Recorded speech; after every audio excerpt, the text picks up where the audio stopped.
Jesus will judge all people. Judgment is a word that many people feel uncomfortable with. We like talking about Jesus, but not about his judgment of all things, all people.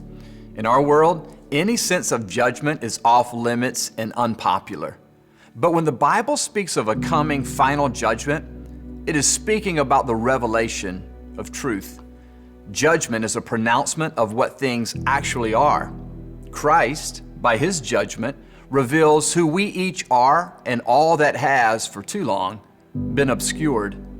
Our world needs judgment because things just aren't right. Things that appear good turn out to be evil, and much of what the world calls evil is often good, what God has intended. We live in a world of propaganda and sleight of hand. The darkness obscures both good and evil.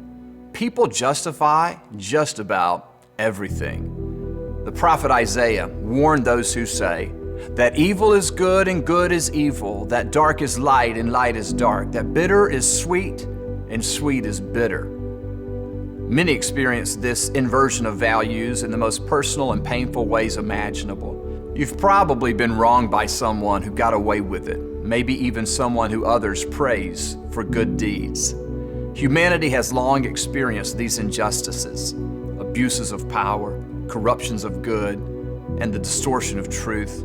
Honestly, you and I are part of it as well.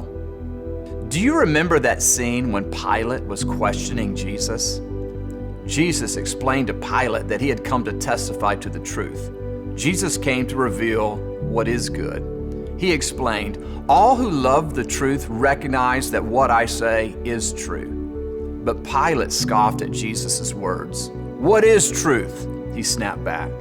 Pilate was a man of political power, a man who made truth with his sword.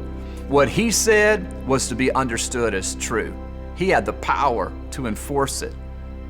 Plenty of people think they can get away with it, but they don't.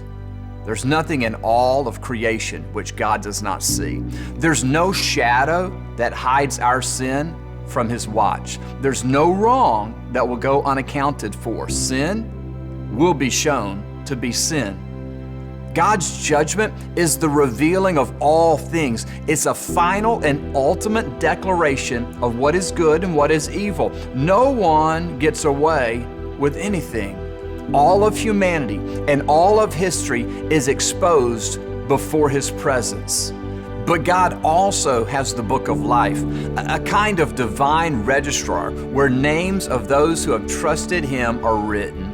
The names in that book are those who have dedicated themselves to follow Jesus and find the truth in him. When he opens that book, he will reveal all the deeds of each person and will declare for all eternity who has accepted the truth and who has sought to obscure it.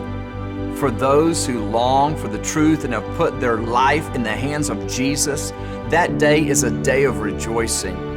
But for those who reject him as truth, it will be a day in which their rebellion will be made clear to all. Jesus will judge all people.